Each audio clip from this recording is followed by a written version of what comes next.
Welcome to Make a Path Presents, where we talk about everything that has to do with the world of The Walking Dead. I'm Ronnie Hayes, and today let's talk Fear the Walking Dead, Season 2, Episode 6, The Secret Service. Yeah, I don't know. I tried looking up the meaning behind this title, and I'm lost. And I know it's not Secret Service, I'm just joking around with you. When you read it out, sound it out, it sounds like Secret Service. But anyway, I tried looking up the meaning for it, and I just found something like a deer, or there was a story of a thirsty deer. There was also the book of Psalms of the Bible, some religious stuff, and then a Latin song or chorus. I don't know. If you find something out, or if you get an interview or something, go ahead and leave that down in the comments. I found something very interesting and very cool with the owl, but we're going to get to that in a minute. Right now I want to give this a rating, and I'm going to have to stick this very confident with a low grade. Now if you hated this, just hold on, I'm going to explain in a minute, but I want to put this out there. I don't view this as another Walking Dead show. I don't compare it to that. When I'm viewing Fear the Walking Dead, I'm viewing it and comparing it to what we've gotten with the zombie genre over the past, 10, 20 years. And that's because my entire life, ever since I was a baby, horror movies have been my all-time favorite. And from that, zombie movies, since as far back as I can remember, have been king of entertainment for me. It doesn't matter if it's movies, books, shows, anything. Anything. If it has zombies in it and it's awesome, video games included, anything, that is my all-time favorite. I will probably go with that hands down before anything else all the time. So when I see Fear the Walking Dead, I'm viewing this, comparing it to what we've been getting in the past, and I think it's a lot better than most of the stuff we've been getting zombie-wise in the past, 10, 20 years, because a lot of that is independent films, B-movies, and it hasn't been done real good. A lot of them are cash grabs, and they're just god-awful, you know what I mean? So that's how I view it, and that's why I gave this a low grade. And I do know this show does stumble at times, so when I knock it down a peg, it's not because it's not The Walking Dead. We have to understand this show is not, it's not fantastic. It stumbles at times. It really does. But I'm going to be honest with you guys, myself. If there's something I love, I'll tell you. If there's something I don't like, I will tell you.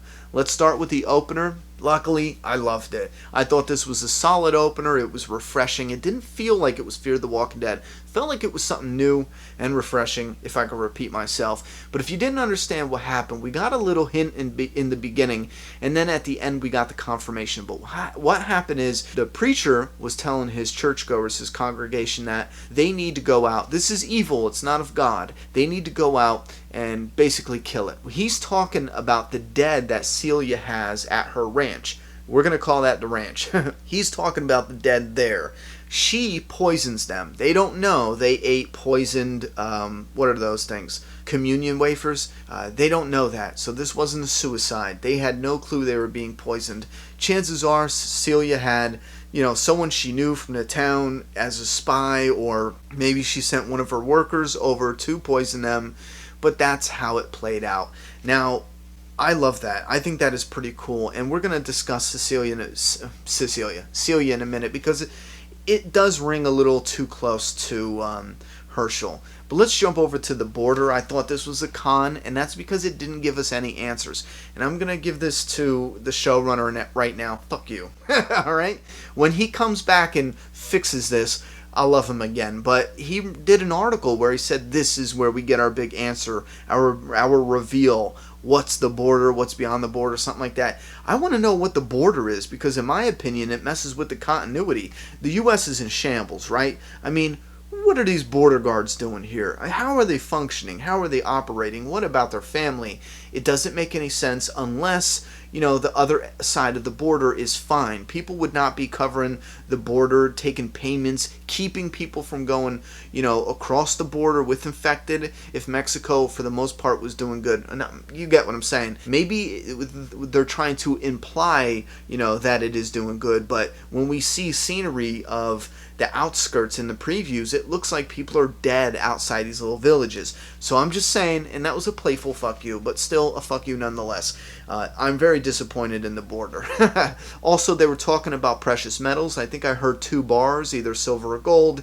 And then it was cool seeing the bonding moment between Strand and Madison when Madison was like, how do you say asshole in Spanish? And he says, you don't, you grin and bear it. Because, from what we've seen between him and Luis, he knows Luis can be kind of an asshole. And that was a nice way to play that off when they said what happened. And he said, someone said asshole in Spanish. So that told us there was an argument that started, and that was it. They probably wanted to search the boat, and Luis was like, come on, dude, knock it off and just let us through. And then they shot each other. Now, when they went over and Danny was going to stab Luis in the head, this will be explained later on because Luis is like, no, not in the head. Whatever you do, not in the head. And I was like, well, why not? What is he doing? Does he not want to die yet? Does he want to just slowly bleed out and die? And that's because they believe, him and his mother both, Celia, that the being a zombie is the natural next phase of things, in this world now. That's the natural way. Celia says, you know what, the dead have always been among us, we just never seen them. I believe she said that. And these are all little clues to Celia and how they view things, So Daniel finds that coin, and when I looked up an owl, it did show up that it was used on currency to show status, wealth, intelligence, and there was also very interesting symbolism for the owl. The symbolism for the owl is guardians of the underworld, protectors of the dead. And I think that is awesome when you take that tidbit, everything we've learned of Celia, and now we can use it to defend the reason for having a character and a situation that's similar to The Walking Dead, Herschel and the barn. And the reason is, yes, you have the walkers locked up. You have them feeding them. That's the biggest similarity, right? Now, the biggest difference is why Herschel thought they were sick and they can get better, potentially. He was in, okay, Herschel had his issues, but mainly Herschel thought they were sick and they could possibly get better. We don't know the disease yet, da-da-da. Now, Celia believes this is just the next natural phase of things. We don't want these people. These people are people in our community. They're our loved ones, brothers, sisters, sons, daughters, cousins. They're people that everyone knows in this community. We can't let people hurt them and kill them. And again, the churchgoers were going to come and kill them. Now, in this community, apparently it was becoming an issue, and that's what got blown out of proportion with the church. Obviously, it's been bothering them for quite a while, and there was a beef and a struggle happening prior to us even knowing about this whole story. So I think that sheds some interesting light on this. Yes, why they do what they do. Celia and Herschel it's 2 totally different things. One sick, one natural progression of how life goes, and then what they actually do. The defense in that, there's not much more you can do. You got walkers, you got to chain them up. You got to lock them up. You got to store them somewhere. They're walkers, and then feeding them, sure. I thought the shoot was cool, and I have an awesome idea. Stay tuned for the prediction video. That'll be a different video, but watch the prediction video because I have something awesome that's on my mind that has to do with that shoot, Let's talk about Celia real quick. I think she's a great casting. Every single line, I thought she did perfect. I do believe there's some hinting there of some violence in her background, and I don't believe she's just a homemaker, raising kids. And that's another thing, too. I thought Luis was her son, and Tom was like a childhood friend of Luis. Or maybe I got that wrong because in the official Walking Dead website, when they recap this story, they call Tom her son too. And Celia does talk about when he was a little kid, she used to have to sing to him. So I'm thinking maybe he's not just a childhood friend. Maybe he is in fact brothers with Luis. I must have missed that, you know what I mean? And yeah, I think so because, again, I could be wrong. They could be childhood friends, but lots of things are pointing to Tom being the son of Celia and the brother to Luis. Now, that would make a lot of sense in some ways. Correct me if I'm wrong here. That's what I get from it. But also, if that's the case, Strand just fucked up, He was supposed to let everything play out the way it was. Celia is probably going to be pissed. We'll talk about that coming up in the predictions video. But I want to talk about Strand and Tom. I thought the Strand and Tom stuff was absolutely wonderful. I think it shed light on Strand's character, and even it was good for the actor Strand. I thought he did a really good job. He was fantastic in this episode, and it really showed that he was in love, and it brought that human side out in Strand. I mean, he no longer was problematic or the villain, and we had that moment with Madison that was very sweet, where Tom was hearing about Madison and was like, okay, can you take care of him? And Madison is brutally honest in a refreshing way. She's just not like smiling okay. She's like, he's not gonna make it easy. Bottom line. Let's be honest here. And then when she talks to Celia later on, she does the smile, but before that, she stands her ground with, he's impressionable. He's in a fragile state right now. Chill out.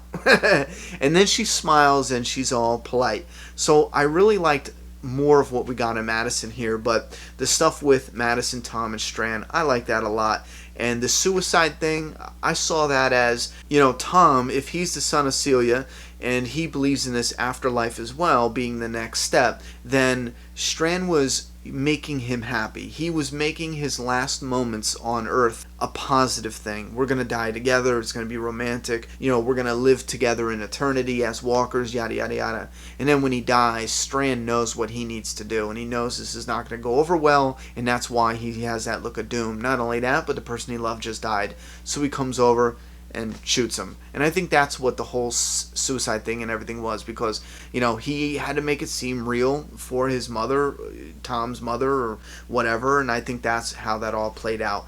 Let's go to something I really love, and that's Chris. Psycho Chris. Yeah, you guys, I see a lot of people in the comments talking about how, I don't think he's going to go from bitch Chris to Psycho Chris so fast. And I was like, you just wait and see. He almost did it. If Strand didn't shoot off that gun, he might have made it there this episode. He might have stabbed them both in their sleep. No, I'm just kidding. Listen, I love the crazy Psycho Chris stuff right now.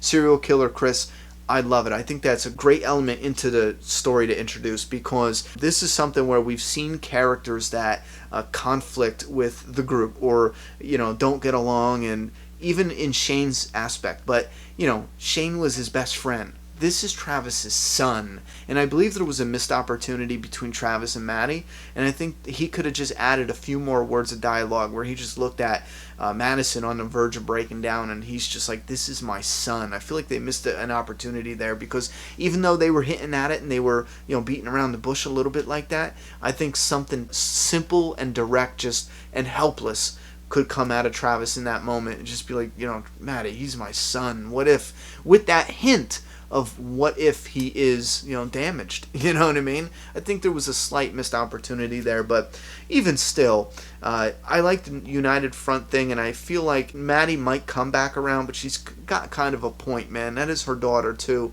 I don't feel like she's going to walk away from Travis right now. I think that would kind of be a waste to hype that couple up just to split them apart, because his kid is losing his shit a little bit. Danny's point of view, I hear on Talking Dead, they said this is going to be discussed in the next episode coming up, but on The Walking Dead's official site, it says that this point of view was a flashback of Danny holding a kid by the throat back in the day. Now, I do know right now it's a toss-up between a flashback of Danny choking a kid or a flashback of Danny when he was a kid being choked.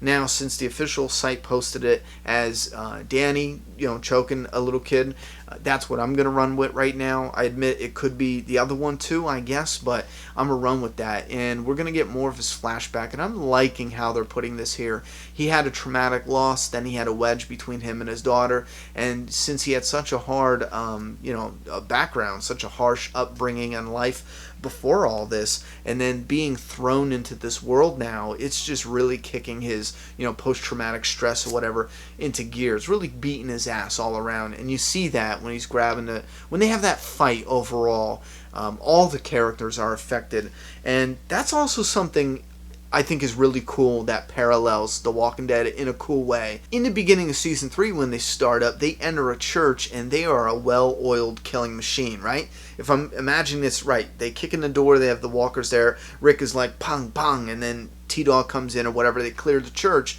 That is a church, am I right, or am I mixing this up? The parallel here is that they did that in a church where they're finally coming together, working as a group, they're a well-oiled machine. And then we have the Fear the Walking Dead characters outside a church. They're finally coming together. All of them are killing, and this isn't the first time, but I'm saying this is adding to them becoming a well-oiled machine, I think, or hinting to it, because there's a lot to break down here. You have Nick, who has to kill a child, and it's getting to him, you know. Then you have Danny, between his background, losing his wife and his daughter, and just the world that they're in now. You have Madison, where she almost died, and Chris is just watching like, well, I'm kind of pissed at her. Maybe I should just let the zombie do, you know, my job for me, and then I don't have to do it later when she's sleeping.